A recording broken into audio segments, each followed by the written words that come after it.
মুর্শিদাবাদ জেলায় এমন কি ঘটল যে রাত ৩টের সময় তিনজনের একটা ফ্যামিলি হাতের কাছে যা ছিল সেটাই নিয়ে ঘর থেকে বেরিয়ে গেল। এমন কি একটা প্যারানর্মাল ঘটনা ঘটেছিল, সেই ঘটনাটাই আজকে ভূত টাইম চ্যানেলের সমস্ত দর্শকদেরকে আমি বলতে চাই। এটা একদম সত্যিকারের একটা গা শিউড়ে ওঠা প্যারানর্মাল ঘটনা। ঘটনাটা হলো মুর্শিদাবাদ জেলার একটা ভাবতা রেল স্টেশনের একটা হন্টেড কোয়ার্টারের ঘটনা, যেখানে তিনজনের একটা ছোট্ট ফ্যামিলি থাকতো। তুষার মণ্ডল, তার ওয়াইফ লক্ষ্মী আর তার 7 বছরের ছেলে রুদ্র। একটা রাতে এমন কি ঘটলো যেখানে পুরো ফ্যামিলিটা রাত 3টের সময় হাতের কাছে যা লাগেজ ছিল সেটা নিয়েই বেরিয়ে পড়ে। কোথায় থাকবে তা কোনোভাবে চিন্তা না করেই প্রচণ্ড ভয়ে বেরিয়ে পড়ে।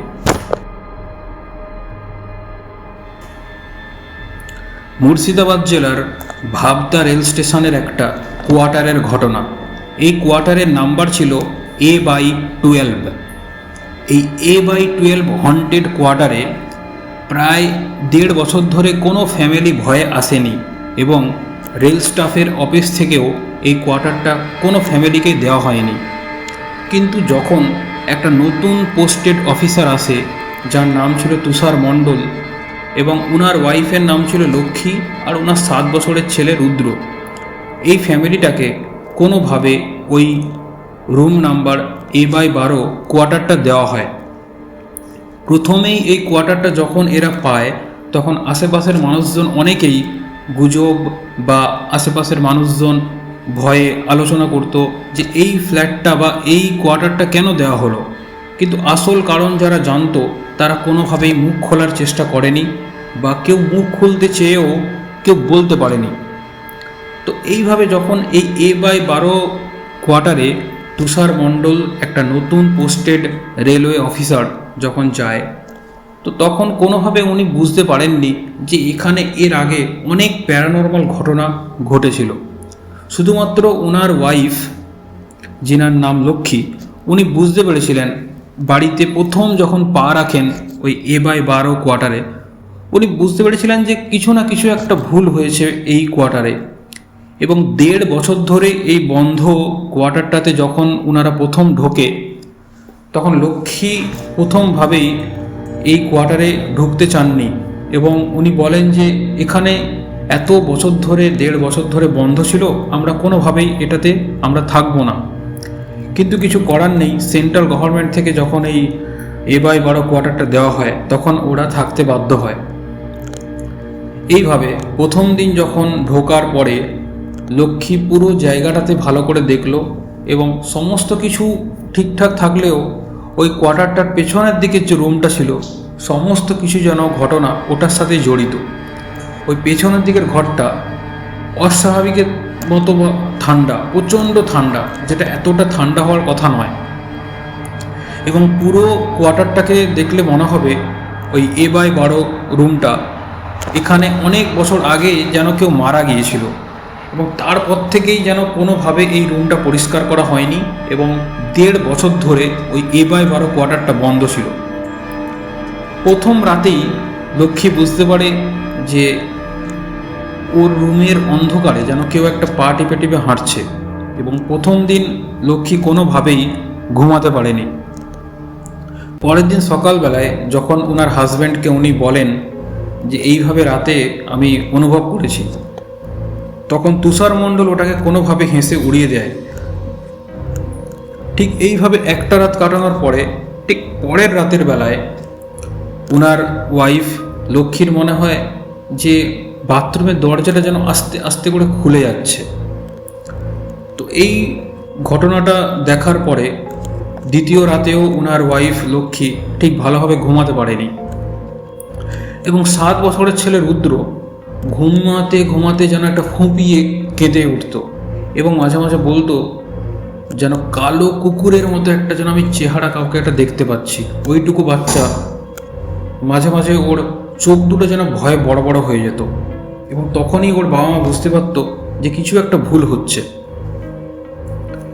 এইভাবে দ্বিতীয় রাত কাটানোর পরে সারাদিন কাজকর্মে দিন চলে যাওয়ার পর রাতের বেলায় আবার যখন তৃতীয় রাত আসে, তখন রাত 2:45-এর সময় তুষার মণ্ডল বাথরুমে কোনো কারণে যায় এবং ওই বাথরুমের মধ্যে যে কাঁচটা ছিল সেই কাঁচের মধ্যে যেন উনি একটা ছোট্ট একটা হাতের ছাপ দেখতে পায় এবং তখনই কোনো মুহূর্তে ওই বাথরুমের লাইটটা প্রচণ্ডভাবে ব্লিঙ্ক করে এবং উনি ভয়ে বেরিয়ে আসেন।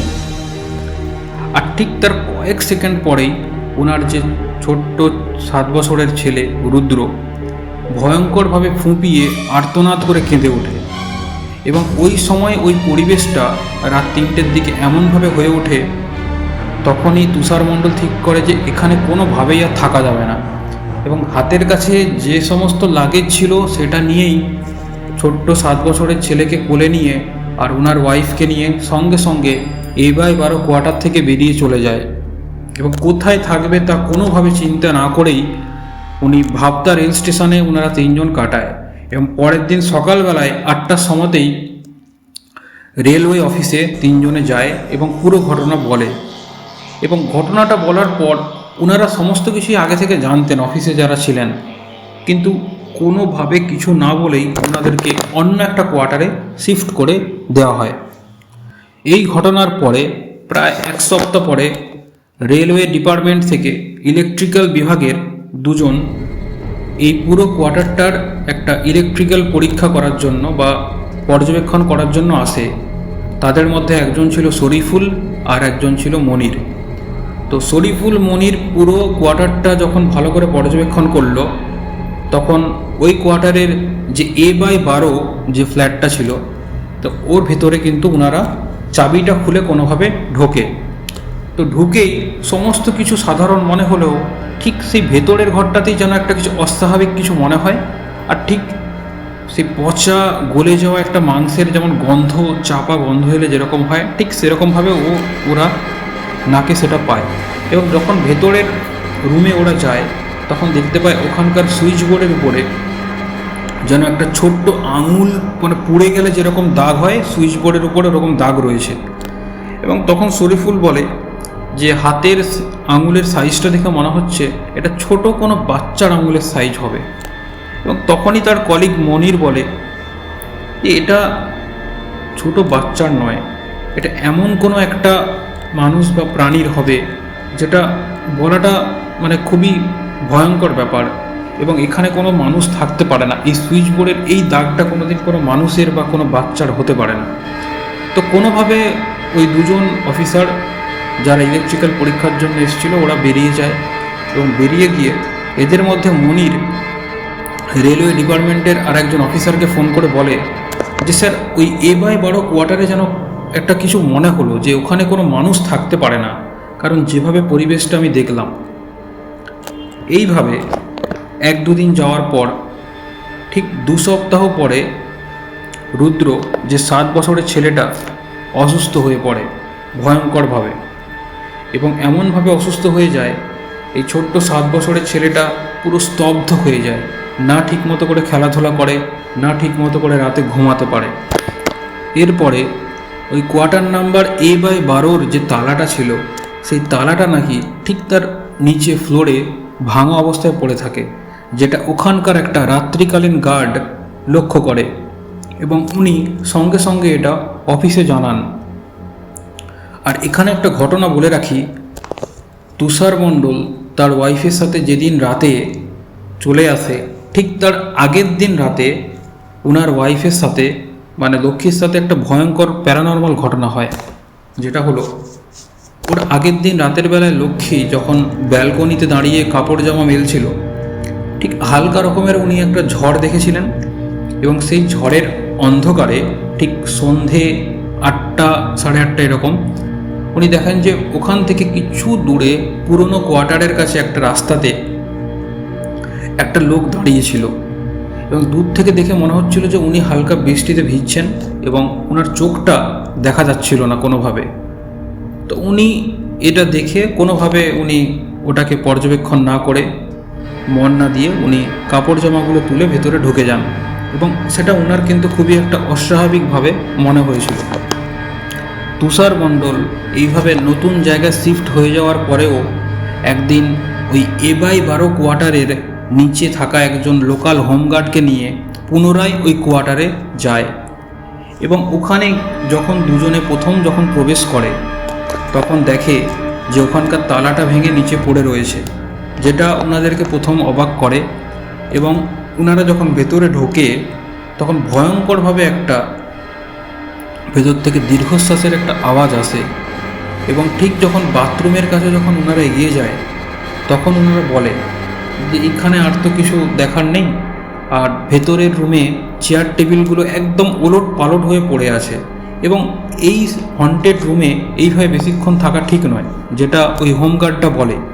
ঠিক পেছন ঘুরে যখন ওরা ঠিক বেরোতে যায় ওই রুম থেকে তখন বাথরুমের কাঁচটা ভয়ঙ্করভাবে জোরে ফেটে যায় এবং এটা দেখার পর ওনারা এত ভয়ে গা শিউড়ে ওঠে, কোনোভাবে ওই রুম থেকে ওরা তাড়াতাড়ি করে বেরিয়ে যায়। এই ঘটনার পর ওখানকার আরেকজন কেয়ারটেকার মদন দাস তার অফিসে বসে রেজিস্টার লিখছিল একটা দিন। সে কোনো একটা রাতে ঠিক 1:48 সময়ে ওই পুরনো কোয়ার্টারের পাশ দিয়ে যাচ্ছিল। হঠাৎ করে উনি ওই 1:48 সময় রাতের বেলাতে ওই A/12 কোয়ার্টার থেকে একটা শিশুর কান্নার আওয়াজ শুনতে পায়, যেটা খুবই স্পষ্ট মনে হয়েছিল ওনার কাছে, যেন একদম একটা জীবন্ত একটা শিশু কাঁদছে, যেন বাচ্চাটা কোনোভাবে হারিয়ে গেছে। এবং তখনই যখন মদন টর্চ জ্বালিয়ে ওই বাইরের দিকে আলো মারলেন, উনি ভয়ঙ্করভাবে একটা কালো ছায়া দেখতে পেলেন এবং ওটা দেখে উনি ভয়ঙ্করভাবে আঁতকে উঠেছিলেন, যেন ওনার চোখটা দেখা যাচ্ছিল না ওই ছায়াটার। এটা উনি পরের দিন এসে অফিসে বলেছিলেন। পরের দিন রেল দপ্তর A/12 কোয়ার্টারটা পরিদর্শনের জন্য 3 জন অফিসার পাঠায়, জ্যোতিষ পাল, সন্দীপ হালদার আর নবীন ঘোষ। এরা ঠিক রাত 8টার দিকে ওই A/12 কোয়ার্টারে প্রবেশ করে এবং ঢুকতেই ভেতরটা যেন একটা অস্বাভাবিক ঠান্ডা ওরা অনুভব করে এবং একদম ভেতরের রুমটাতে যেখানে ক্যাঁচ ক্যাঁচ করে একটা শব্দ হচ্ছিল, যেন কেউ ভেতর থেকে চাপ দিচ্ছে বলে মনে হচ্ছিল, ঠিক এটা দেখার পরেই ওদের মধ্যে যে নবীন বলে যে ছেলেটা ছিল, নবীন রেগে গিয়ে বলে এসব আজব গুজব, আর তুষারের পরিবারটা মনে হয় ভয়েই ছুটে চলে গেছে। ঠিক তখনই বাথরুমের ভেতর থেকে একটা জলের ট্যাপ খুলে যাওয়ার শব্দ হলো, আর ঠিক এমনভাবে পায়ের জলের ছাপগুলো স্পষ্ট হয়ে উঠল ফ্লোরের উপরে ওই বাথরুমের দরজার কাছে। ওনারা প্রচণ্ডভাবে ভয় পেয়ে যায় এবং কোনোভাবে ওখান থেকে ভয়ে বেরিয়ে চলে আসে। এরপর রেল অফিস দপ্তর থেকে ওই A/12 কোয়ার্টারের কাছে 3টে স্ট্রিট লাইট লাগানো হয়, যেগুলো ঠিক সন্ধে 7টার পর থেকে জ্বালানোর ব্যবস্থা ছিল। কিন্তু এর পরেও ওখানকার নাইট গার্ড লক্ষ্য করেন যে ওই স্ট্রিট লাইটগুলো একই প্যাটার্নে জ্বলে আর একই প্যাটার্নে বন্ধ হয়, ঠিক ব্লিঙ্ক করে, যেদিনই ফার্স্ট লাগানো হয়। এবং 2 দিন থাকার পরে 3টেই স্ট্রিট লাইট একই দিনে কেটে যায়, যেগুলো ওই A/12 কোয়ার্টারের কাছে লাগানো হয়েছিল। এই স্ট্রিট লাইট কেটে যাওয়ার ঠিক 3 দিন পরে একজন TTE মিলন হালদার তার ডিউটি থেকে রাত 12:50 সময় ফিরছিল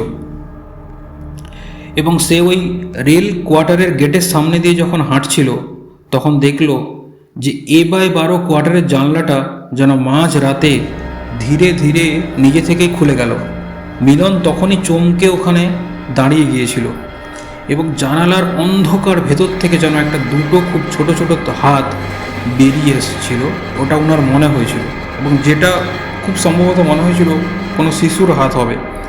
তখনই উনি চিৎকার করছিলেন এবং কোনোভাবে ওখান থেকে উনি ছুটে চলে আসেন এবং তারপরে এই মিলন হালদার বাবু অসুস্থ হয়ে ওখানকারই লোকাল হসপিটালে ভর্তি হয়েছিলেন।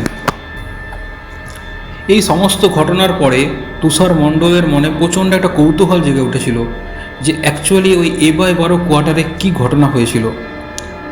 এবং যখন উনি এই ঘটনাটা ওখানকার নাইট ডিউটি ম্যানেজার মনোজ বলে ওনার কাছে যখন উনি জানতে চান, তখন উনি বলেন যে ওখানে বহু বছর আগে রাকেশ শর্মা বলে একজন গেটকিপার ওখানে থাকতেন তার ওয়াইফ আর ছেলের সাথে। তো তো কোনোভাবে ওই রাকেশ শর্মার ছোট ছেলেটা মারা যায়, এবং সেটা এতটা মর্মান্তিক ভয়ঙ্করভাবে মারা যায়, সেটা খুবই বেদনাদায়ক এবং খুব আতঙ্কের। একদিন রাতের বেলাতে 2:45 সময় যখন ওনার ছেলেকে পাশের বেডে পাচ্ছিল না, তখন মনোজবাবু উঠে সারা ঘরে লাইট জ্বেলে খুঁজছিলেন। না পাওয়ার পর যখন ওনাদের বাথরুমে দরজা খুলে যখন ওনারা দেখতে যান, দেখেন যে কোমঠের উপরে ওনার বাচ্চার দুটো হাত ভাসছে। এবং এই ঘটনাটা এতটা মর্মান্তিক এবং ভয়ের, ওনারা দেখে এতটাই আতঙ্কিত হয়ে যান যে ওনার হাজব্যান্ড আর ওয়াইফকে আসানসোল ওয়ার্ডে মানসিক ভারসাম্যহীন হওয়ার জন্য ভর্তি করা হয়। এবং এই সমস্ত ঘটনাটা কিন্তু আসলে চায়ের দোকানে আড্ডা দেওয়ার সময় বিষ্ণু পাল বলে একজন বলেছিল। সেখান থেকেই এই মনোজবাবু, যিনি নাইট ডিউটি গার্ড ম্যানেজার, উনি জানতে পেরেছিলেন। তুষার মণ্ডলের পরিবার সেই দিনের পর থেকে আর কখনোই এই পুরনো কোয়ার্টারের দিকে একবারের জন্য হলেও ফিরে তাকায়নি। তাদের অন্য জায়গায় নতুন পোস্টিং হয়ে যায়, অন্য জেলাতে চলে যায়, কিন্তু A/12 কোয়ার্টারটা আজও যেমন ছিল ঠিক তেমনই আছে।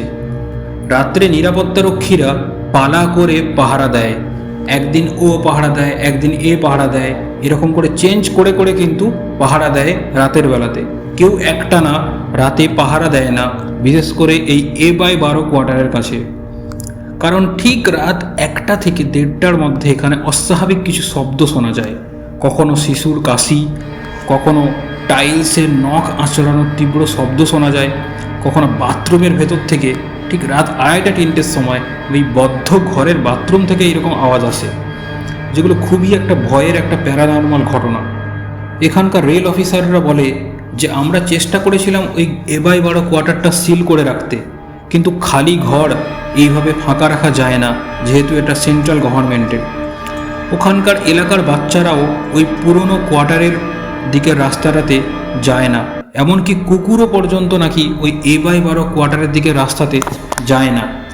এরপরে তুষার মণ্ডল, ওখানকারই ওই night duty guard manager Manoj, ওর কাছ থেকে আরও একটা ঘটনা জানতে পারে যে ওখানে রাকেশ শর্মার বাচ্চা মারা যাওয়ার আগেও ওখানে আরও একটা বাচ্চা মারা গিয়েছিল, এবং ওই বাচ্চাটার মৃত্যুটা ঠিক এতটা অস্বাভাবিক ছিল যে ডাক্তার পর্যন্ত অবাক হয়ে গেছিল যে এইভাবে কি করে মৃত্যু হতে পারে। এর আগের বাচ্চাটা নাকি ওখানে এমনভাবে পড়ে মাথা ফেটে গিয়েছিল যেটা নর্মাল একটা পড়ে গেলে যে মাথাটা যেভাবে ফেটে যায়, যেটা সাধারণভাবে হওয়া দরকার, সেটা ছিল না। যেন মাথাটা থেতলে গেলে যেরকম হয়, ঠিক সেরকমভাবে ঘটনাটা হয়েছিল। এবং এই ঘটনাগুলো শোনার পরে তুষার মণ্ডল খুবই আতঙ্কিত হয়ে যায় এবং ওখান থেকে চলে আসে। এরপরেও একটা ঘটনা তুষার মণ্ডলের পরিবারের সাথে হয়, যেটা হলো তুষার মণ্ডল তার ফ্যামিলিকে নিয়ে একদিন দূরে ভ্রমণের জন্য মাঝরাতে ঠিক 3:20 দিকে বেরিয়েছিলেন। এবং স্টেশনে যখন বসেছিলেন তখন ওনার ওয়াইফ লক্ষ্মীর ফোনে একটা আননোন নাম্বার থেকে ফোন আসে, এবং এই নাম্বারটা ঠিক ছিল ওই A/12 কোয়ার্টারের কেটে যাওয়া ল্যান্ডলাইন ফোনের নাম্বার। এবং এই ঘটনাটা পরে লক্ষ্মী এতটাই আতঙ্কিত হয়ে যায় যে তারপর থেকে কোনোদিন মাঝ রাতের বেলায় এইভাবে ফ্যামিলির সাথে কোথাও ঘুরতে যাওয়ার কারণে বের হওয়া বন্ধ করে দিয়েছিলেন। আজকের এই সত্যি একটা প্যারানর্মাল ঘটনা যেটা আমি আপনাদের শোনালাম, আপনাদের কেমন লাগলো আপনারা অবশ্যই কমেন্ট সেকশানে জানাবেন, এবং আমার এই ভূত টাইম চ্যানেলটাকে লাইক আর সাবস্ক্রাইব এবং শেয়ার করে আপনারা সঙ্গে থাকবেন এবং এগিয়ে নিয়ে যেতে সাহায্য করবেন। একটা কাহিনী এইভাবে বলার জন্য, এডিটিং করার জন্য আমাদের যথেষ্টভাবে পরিশ্রম করতে হয়। আপনারা সাবস্ক্রাইব করে সঙ্গে থাকবেন এবং চ্যানেলটা এগিয়ে নিয়ে যেতে সাহায্য করবেন। ভবিষ্যতে আমাদের আরও লাইভ পডকাস্ট, মানে হরার পডকাস্ট আসবে, এবং চ্যানেলটাকে আপনারা প্লিজ একটু বড় করে তুলুন। আরও আতঙ্কের মতো একটা ঘটনা এবং মর্মান্তিক বাস্তব প্যারানর্মাল খুব দারুণ দারুণ ঘটনা আপনাদের আমি শোনাবো। আসলাম।